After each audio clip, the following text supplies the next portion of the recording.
اس طرح کی چیزیں اسمگلنگ کر کے یہاں سے دوسری طرف منتقل کی جاتی ہیں، اور وہاں سے بدلے میں کپڑا، ایرانی پیٹرول اور ڈیزل، یہ آپ دیکھیں یہ ہزاروں کی تعداد میں یہ گاڑیاں، اور یہ روزانہ کی بنیاد پہ، یہ دن دہاڑے یہ کام ہوتا ہے۔ یہ باڑ کاٹی گئی ہے، یہ دیکھیں آپ یہاں بھی گاڑیوں کی تعداد کا آپ اندازہ کریں ذرا، کہ یہ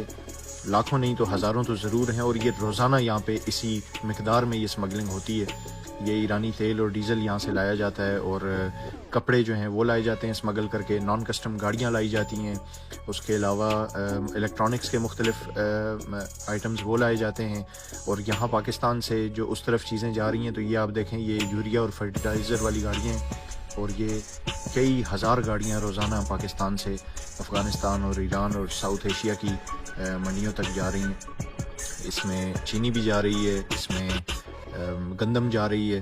جس وجہ سے پاکستان میں یہ چیزیں شارٹ ہو رہی ہیں۔ اور یہ صرف بذریعہ روڈ نہیں ہو رہا، آپ سمندری حدود اپنی دیکھیں کہ ہم سمندروں میں کتنے محفوظ ہیں۔ یہ اب بوٹس کے اوپر بھی اسمگلنگ آپ چیک کر لیں کہ دوسری طرف سے لا کے ایرانی پیٹرول اور ایرانی ڈیزل جو ہے وہ یہاں ڈمپ کیا جاتا ہے، پھر یہاں ہماری طرف سے گاڑیوں میں اس کو منتقل کر کے اور بڑے بڑے شہروں تک یہی اسمگل شدہ فیول پہنچایا جا رہا ہے، جس وجہ سے ہماری فیول کوالٹیز کیا ہیں وہ آپ کی گاڑیوں کے آئے روز کھلتے کام آپ کو خود ہی بتا رہے ہوں گے۔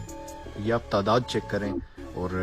آپ کو یہ ویڈیوز کمپائل کر کے دکھانے کا مقصد یہ ہے کہ آپ کو پتہ ہونا چاہیے کہ ہمارے بارڈر کتنے محفوظ ہیں، اور ہمیں جو یہ شارٹیجز آ رہی ہیں گندم کی، چینی کی اور یوریا کی کھاد جو فرٹیلائزر،